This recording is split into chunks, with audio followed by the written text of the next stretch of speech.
Hello friends, Karaikudi ஸ்டைலில் முட்டை பணிகாரம் எப்படி செய்யுதுன்னு பார்க்கலாமா? அதுக்கு ஒரு மிக்ஸி ஜார் எடுத்துக்கோங்க. 3 கை அளவுக்கு உடச்ச கடலை எடுத்திருக்கேன். இது வந்து ஒரு 30-40 கிட்டே எனக்கு வந்தது. 3 கை அளவுக்கு எடுத்துக்கோங்க. இப்போது அரை முடி தேங்காவை இந்த மாதிரி தோல் சீவிட்டு நான் எடுத்திருக்கேன். இதுக்கு பச்சை மிளகாவும் போடலாம். நான் வந்து காஞ்ச மிளகா போட்டிருக்கேன். சோம்பு போட்டுக்கலாம். உங்ககிட்ட காஞ்ச மிளகா பச்சை மிளகா ரெண்டுமே இல்லைன்னா தனி மிளகாத்தூள் இருக்குது பார்த்தீங்களா, அதை வந்து ஒரு அரை ஸ்பூன் அளவுக்கு போட்டு நல்லா அரைச்சி எடுத்துக்கோங்க. அதுக்கப்புறம் ஒரு பாத்திரத்தில் ஒரு 6 முட்டை அளவுக்கு எடுத்து மஞ்சத்தூள் உப்பு போட்டு நல்லா அடித்து வச்சுருக்கேன். அது கூட வெங்காயம், கேரட், கொத்தமல்லி, கருவேப்பிலை போட்டு நல்லா பீட் பண்ணிக்கோங்க. இந்த இதுவை வந்து நல்லா அடித்து வச்சுட்டு இப்போ நம்ம அரைச்சி வச்சுருக்கோம் பார்த்தீங்களா, இந்த உடச்ச கடலைலாம் போட்டு அந்த பேஸ்ட்டும் எடுத்து இது கூட கலந்துக்கோங்க. நல்லா கலந்து விட்டுக்கோங்க.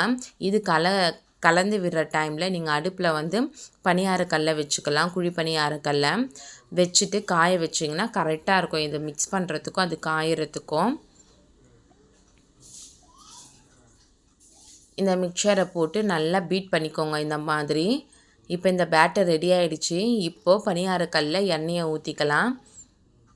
எண்ணெயை ஊற்றிட்டு இந்த பேட்டர் எடுத்து நம்ம ஒன்றா போட ஆரம்பிச்சிடலாம். சூப்பராக வரும். வெந்து அதுவே நல்லா அழகாக திரும்பி வரும். கஷ்டமே இருக்காது. இது வந்து எவ்வளோ நேரம் ஆனாலும் சாஃப்டாக அப்படியே இருக்கும். நம்ம வெறும் முட்டையில் செஞ்சோன்னா ஒரு கொஞ்சம் நேரத்தில் அப்படியே அமுங்கி போன மாதிரி இருக்கும் இல்லையா? இது என்ன ஷேப்பில் வருதோ அதே ஷேப்பில் தான் நமக்கு அப்படியே இருக்கும்.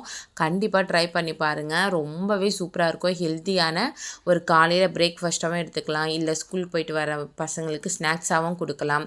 இதுக்கு வந்து கார சட்னி வச்சா நல்லாயிருக்கும். நீங்கள் சாஸ் கூட தொட்டு சாப்பிட்லாம். அவ்வளோ சூப்பராக இருக்கும். சாஸ் தொட்டு சாப்பிட்டாலுமே கண்டிப்பாக ட்ரை பண்ணி பாருங்கள். இப்போ என் ஹஸ்பண்ட் கிட்ட எடுத்துன்னு போய் கொடுக்குறேன். எப்படி இருக்குதுன்னு சொல்ல வைப்பாங்க. நானும் ஃபஸ்ட் டைம் தான் ட்ரை பண்ணேன். ஆனாலும் ரொம்ப சூப்பராக வந்தது. கண்டிப்பாக நீங்களும் ட்ரை பண்ணி பாருங்கள். பாய்.